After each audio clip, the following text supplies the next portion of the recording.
ഈശോ മിശിഹായ്ക്ക് സ്തുതിയായിരിക്കട്ടെ. വളരെ പ്രത്യേകതയുള്ള ഒരു വീഡിയോ ആണിത്. വിശുദ്ധ റീത്ത പുണ്യവതിയെക്കുറിച്ച് നിങ്ങൾക്കൊന്ന് പറഞ്ഞു തരാമെന്ന് വെച്ചു. അതിനൊരു കാരണമുണ്ട്. ഞാനിപ്പോൾ വികാരിയായിരിക്കുന്ന പള്ളി, കഴിഞ്ഞ 3 വർഷമായിട്ട് വികാരിയായിട്ടിരിക്കുന്ന പള്ളി റീത്ത പുണ്യവതിയുടെ നാമധേയത്തിലുള്ള പള്ളിയാണ്. തകഴി തെന്നടി സെയിൻറ്റ് റീത്ത പള്ളി. എല്ലാ വർഷവും ഈസ്റ്ററിന് ശേഷം വരുന്ന 2ാമത്തെ ഞായറാഴ്ചയാണ് റീത്താമ്മയുടെ തിരുനാൾ, റീത്ത പുണ്യ തിരുനാൾ ഞങ്ങൾ ആഘോഷിക്കുന്നത്. ഇത്തവണത്തെ തിരുനാളിന് ഫീഡ് മൈ ഷീപ്പ് കുടുംബാംഗങ്ങളെ കൂടി പങ്കെടുപ്പിക്കാമെന്ന് വിചാരിച്ചു. കഴിഞ്ഞ വർഷവും എൻ്റെ പരിചയത്തിലും സൗഹൃദത്തിലുമുള്ള കുറേയേറെ പേര് ഈ തിരുനാളിൻ്റെ ഭാഗമായിരുന്നു. ലോകത്തിൻ്റെ പല ഭാഗത്തിരുന്ന് ഫീഡ് മൈ ഷീപ്പ് യൂട്യൂബ് ചാനലിലൂടെ ശുശ്രൂഷകളും പരിശുദ്ധ കുർബാനയും മധ്യസ്ഥ പ്രാർത്ഥനയുമൊക്കെ ലൈവ് പങ്കെടുത്ത് അവരിതിൻ്റെ ഭാഗമായിരുന്നു. പക്ഷേ ഒരു പൊതു അറിയിപ്പൊന്നും ഞാൻ കൊടുത്തില്ല.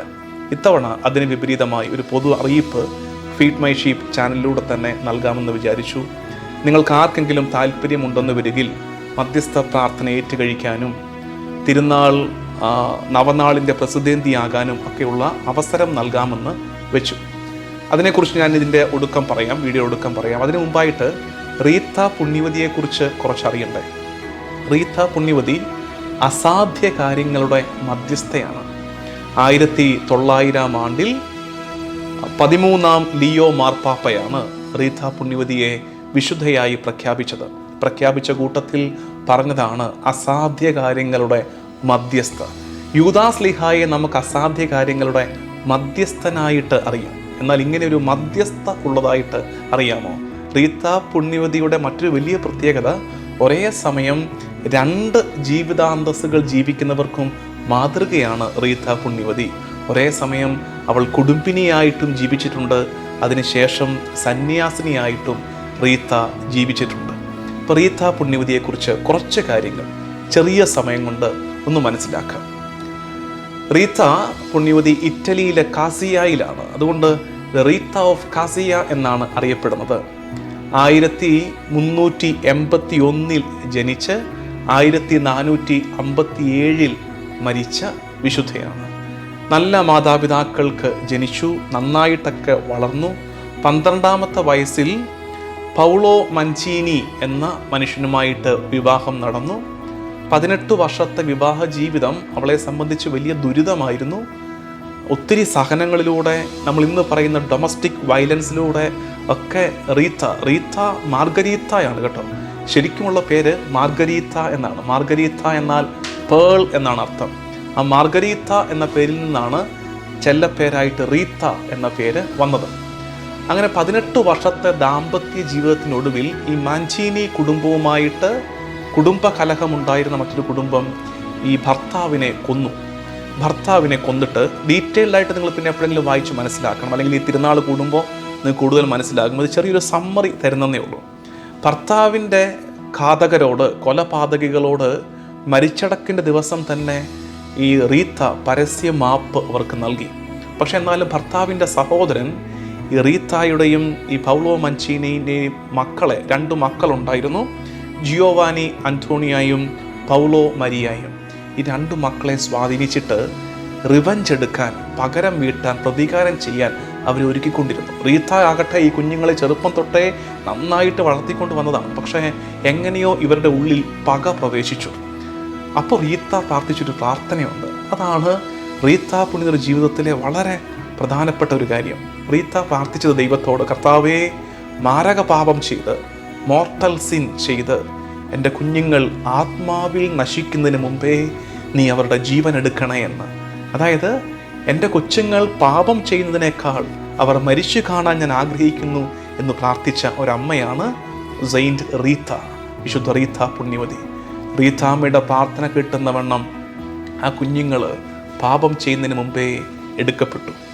അങ്ങനെ റീത്ത അവളുടെ പഴയ ചെറുപ്പം തൊട്ടേ ഉള്ള സ്വപ്നമായിരുന്ന സന്യാസ ജീവിതത്തെക്കുറിച്ച് ചിന്തിച്ചു. ഭർത്താവ് മരണപ്പെട്ടു, കുഞ്ഞുങ്ങളും മരണപ്പെട്ടു, അവർ രോഗം മൂലം മരിക്കുകയായിരുന്നു. റീത്ത മഠത്തിൽ ചേരാൻ ആഗ്രഹിച്ചു. അവളുടെ സമീപത്തുള്ള മേരി മാഗ്ദലിൻ കമ്മ്യൂണിറ്റിയിൽ അവൾ അന്വേഷിച്ചു, നടന്നില്ല. അതിനുശേഷം അഗസ്റ്റീനിയൻ കമ്മ്യൂണിറ്റിയിൽ അവളൊരു സന്യാസിനിയായി ജോയിൻ ചെയ്തു. അവിടെയും അവൾക്ക് സഹനങ്ങളൊക്കെ ഉണ്ടായിരുന്നു. അവൾക്ക് ഈശോ ഒരു സ്നേഹത്തിൻ്റെ സഹനം സമ്മാനിച്ചതാണ്.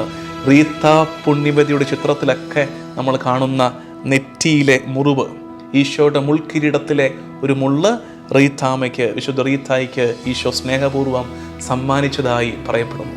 പ്രിയമുള്ളവരെ, ഏപ്രിൽ മാസം 1 മുതൽ 14 വരെ ഞാൻ ഈ പറഞ്ഞ തകഴി തന്നടി സെയിൻറ്റ് റീത്ത പള്ളിയിൽ തിരുനാൾ ആഘോഷിക്കുകയാണ് റീത്തായുടെ. നമ്മുടെ നാട്ടിൽ അധികം പള്ളികളില്ല സെയിൻറ്റ് റീത്തായുടെ, പക്ഷേ വളരെ പവർഫുൾ സെയിൻ്റ് ആണ് സെയിൻറ്റ് റീത്ത എന്ന് നിങ്ങൾക്കിതിനകം ഇത്രയും കേട്ടപ്പോൾ മനസ്സിലായിട്ടുണ്ട്. ഏപ്രിൽ 1 മുതൽ 9 വരെ നവനാൾ, 9 ദിവസത്തെ മധ്യസ്ഥ പ്രാർത്ഥന, അതിനെ തുടർന്ന് 5 ദിവസത്തെ ആഘോഷമായ തിരുനാൾ. ഇതാണ് അതിൻ്റെ ക്രമീകരണം. എല്ലാ ദിവസവും പരിശുദ്ധ കുർബാന, വൈകുന്നേരങ്ങളിലാണ് നൊവേനയും പരിശുദ്ധ കുർബാനയും, വൈകുന്നേരങ്ങളിൽ റംശ പ്രാർത്ഥന, നമ്മുടെ സഭയുടെ സായാഹ്ന നമസ്കാരം, ഇതിനെ തുടർന്ന് പരിശുദ്ധ കുർബാന, ഒപ്പം നൊവേന. ഈ ദിവസങ്ങളിൽ തന്നെ നമ്മുടെ ബഹുമാനപ്പെട്ട ജോസഫ് പുത്തമ്പുരി അച്ഛൻ്റെ, കപ്പൂച്ചൻ അച്ഛൻ്റെ ധ്യാനം, അങ്ങനെ തിരുനാൾ ആ രീതിയിലാണ് ക്രമീകരിച്ചിരിക്കുന്നത്. അപ്പോൾ നിങ്ങളെയും പങ്കെടുക്കാൻ ക്ഷണിക്കുന്നു. നിങ്ങളിൽ ആർക്കെങ്കിലുമൊക്കെ നൊവേന ഏറ്റുകഴിക്കാൻ, പ്രത്യേകിച്ച് ഈ നിയോഗങ്ങൾ വെച്ച്, ഈ പറഞ്ഞ കാര്യങ്ങളുണ്ടല്ലോ, അസാധ്യ കാര്യങ്ങളുടെ മധ്യസ്ഥയാണ് റീത്ത പുണ്യവതി. ഇപ്പം എന്തെങ്കിലുമൊക്കെ ഒരു അസാധ്യ കാര്യം നിങ്ങളുടെ കൺമുമ്പിലുണ്ട്, നിങ്ങളെ വലയ്ക്കുന്നുണ്ട്, തടസ്സമായി നിൽപ്പുണ്ട്, നിയോഗം വെച്ച് മധ്യസ്ഥ പ്രാർത്ഥന ഏറ്റ് കഴിക്കാവുന്നതാണ്. പ്രത്യേകിച്ച് കുടുംബ ബന്ധങ്ങളെ നിയോഗം വെക്കാവുന്നതാണ്. ദാമ്പത്യ ബന്ധങ്ങൾ ഉലയുന്നവർ, ഇപ്പം നമ്മുടെ മക്കളെ, പ്രത്യേകിച്ച് സ്വദേശത്തും വിദേശത്തുമൊക്കെ പഠനത്തിലും ജോലിയിലുമായിരിക്കും നമ്മുടെ മക്കളെ പാപത്തിൽ നിന്ന് കാക്കണേ കർത്താവേ എന്ന് റീത്ത പുണ്യവതിയുടെ മാധ്യസ്ഥ്യം വഴി തിരുമുമ്പാകെ നമുക്ക് പ്രാർത്ഥിക്കാം. ഈ ദിവസങ്ങളിൽ മക്കളില്ലാത്ത ദമ്പതികൾക്ക് വേണ്ടി പ്രാർത്ഥിക്കാം.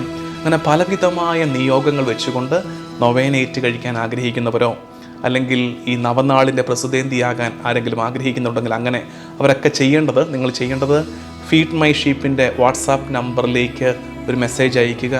വാട്സാപ്പ് നമ്പർ നിങ്ങൾക്ക് ഈ സമയത്ത് നൽകുന്നുണ്ട്. ഈ കാണുന്ന നമ്പറിലേക്ക് മെസ്സേജ് അയയ്ക്കുക. അപ്പോൾ ഇതിൻ്റെ ഡീറ്റെയിൽസ് നിങ്ങൾക്ക് അയച്ചു തരുന്നതാണ്. അതിൻ്റെ പിന്നാലെ നിങ്ങളുടെ നൊവേന, നിങ്ങൾക്ക് വേണ്ടി മധ്യസ്ഥ പ്രാർത്ഥന ചൊല്ലി പ്രാർത്ഥിക്കുന്ന ദിവസം ഏതെന്നറിയിക്കും.